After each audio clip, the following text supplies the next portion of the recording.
Chapter 23. અરે, આને તો બધું આવડે છે.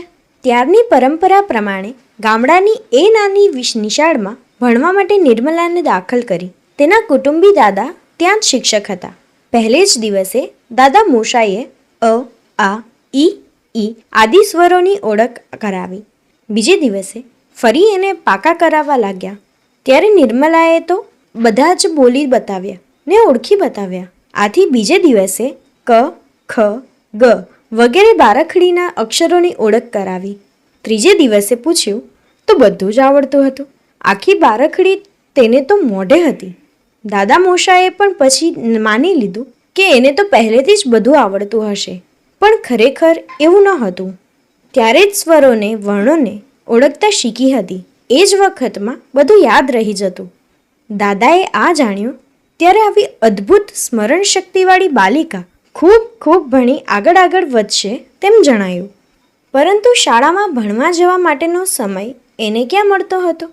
આખા વર્ષમાં બહુ ટૂંકા ગાળા માટે નિશાળ જઈ શકતી હતી, પણ એટલા અલ્પ સમયમાં જે કંઈ શીખી તે બધું યાદ રહી ગયું હતું.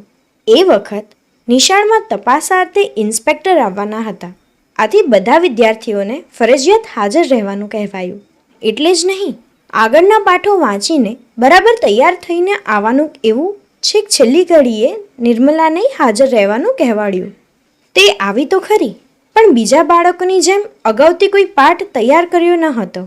પણ ઇન્સ્પેક્ટર આવ્યા પહેલાં શાળામાં ચોપડી ખોલીને જે પાઠ નીકળ્યો તેના પર નજર નાખી લીધી અને તે યાદ રહી ગયો.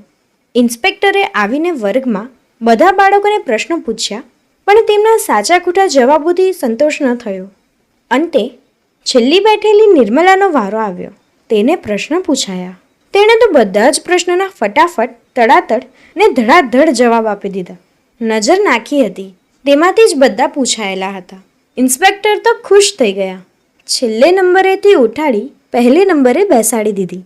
નિર્મલા શાળામાં ગેરહાજર રહેતી હતી, છતાં અદ્ભુત સ્મરણ શક્તિને સહારે હોશિયાર વિદ્યાર્થીઓમાં ગણના થતી હતી. આ વિશે માં આનંદમયીએ અલમોડામાં શિષ્યોને કહ્યું હતું. કોણ જાણે કેમ વર્ગમાં પાઠ ઉપર નજર ફેરવતા જ યાદ રહી જતો. ઇન્સ્પેક્ટરે એ જ પાઠમાંથી પ્રશ્નો પૂછતા જવાબો આવડી જતા. તેથી મારો ક્રમ આગળ આવી જતો. હોશિયાર વિદ્યાર્થીઓમાં મને માન ને સ્થાન મળતું. મારી કીર્તિ વધતી. ઘરના સંજોગો વિપરીત હતા. શાળામાં મોટે ભાગે ગેરહાજર રહેતી, છતાં અભ્યાસ મોઢે રહેતો. ઘણીવાર તો સહજ પ્રેરણાથી જ નવા શબ્દોના અર્થ બોલી જતી. કોઈ શીખવતું નહીં. માંડ પ્રાથમિક શિક્ષણ પૂરું કર્યું. નિર્મલાને શાળા અભ્યાસની તક મળી નહીં, પણ અંતરની શાળામાં તેનો અભ્યાસ જે સહજ રીતે થયો હતો અને તે દ્વારા તેને જે શિક્ષણ મળતું હતું તે અજોડ હતું. એણે જ તેનું ભાવિ સાચું સ્વરૂપ પ્રગટાવ્યું.